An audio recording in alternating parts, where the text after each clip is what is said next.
Hello, my name is Zia, age 30. I am a college teacher. But I give tuition to college students at home. Those who study with me are only students. One day, a new student named Jack was sent by his mother for tuition. The first day he came, his eyes stopped me.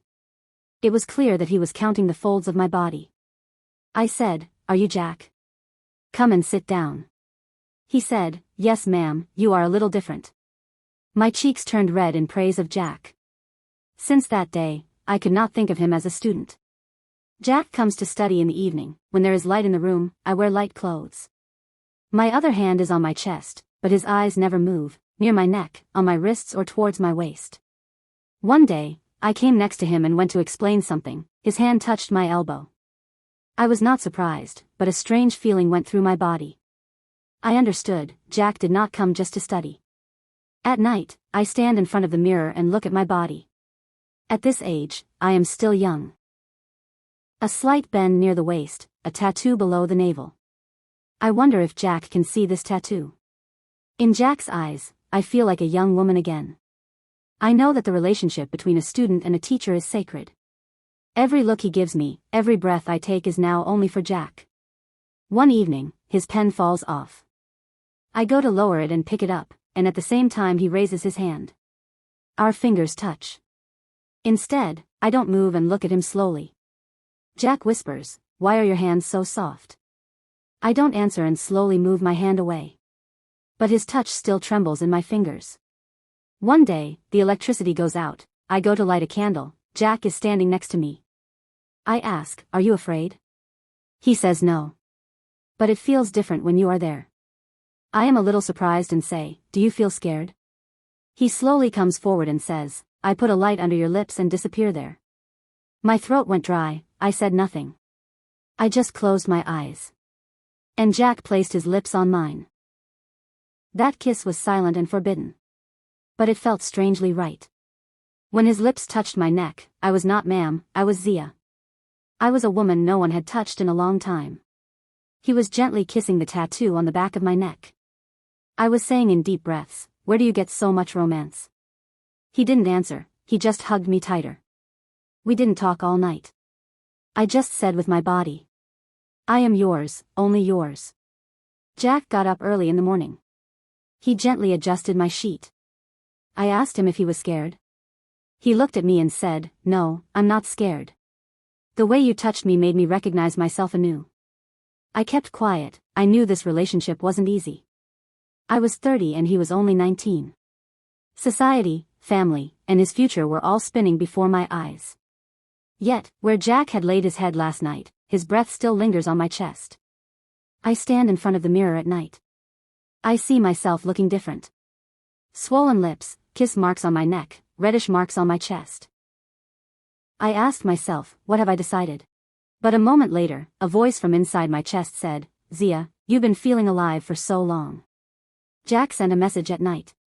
"Ma'am, my lips are still on my neck. Ma'am, you are not just my teacher, you are my first love. I want to come again." I did not answer. But I knew in my heart that every time he comes, I will dedicate myself to him again. With my heart, with my body. This is the first time I understood that sometimes love does not look at age, does not look at relationship. Only with the breath of the body, the language of the eyes, the softness of the lips, he says, "You are mine and I am yours." These days, my bed smells of Jack's sweat. The smell of his hair sticks to my pillow. And the touch of his lips on my neck, under my chest, and on my waist.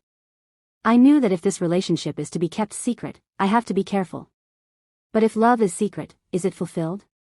One day, the auntie next door said, "Ma'am, this boy comes often. If he is not a little older, people might think something." I smiled and said, "He is my student, auntie." But then I realized that the eyes of society are finding us.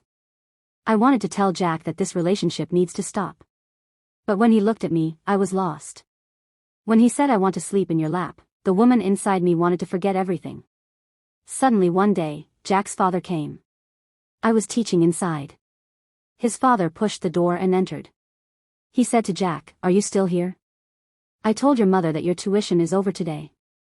I was wearing dark lipstick and the scarf around my neck was not right. His eyes fell on my neck, where there was a light bite mark. There was hatred in his father's eyes and Jack was shocked. We understood then, the secret love had been caught. Jack came and stood under the window that night. Tears in my eyes. I said, "You won't come again. We should end our relationship here." He said, "If you don't let me touch you, then I can't touch myself, ma'am." I quietly went downstairs and hugged him. That night, tears were flowing from my eyes. And my lips were on Jack's forehead. 3 days later, Jack said, "Come on, ma'am, let's run away. We'll go to a place where you're not a teacher and I'm not a student, we're just lovers." I stopped. My heart ached. If I run away with him, my job will go, my respect will go. But I'll find the man who made me a woman. We're standing at the station. My hand is in Jack's hand. My dress is flying in the wind. That tattoo under my chest that only knows good. The train is coming. I say, "You know I'm still scared." Jack kisses my cheek and says, "You're not a teacher, you're Zia. And Zia is only mine." We get on the train. The train of life, which runs against society, but goes towards the heart. I'm now Zia, a teacher who fell in love with a student. However, instead of being afraid of society and family, I chose love. I still rest my head on Jack's chest at night and say, "You weren't just my student, you were the first proof that I became a woman."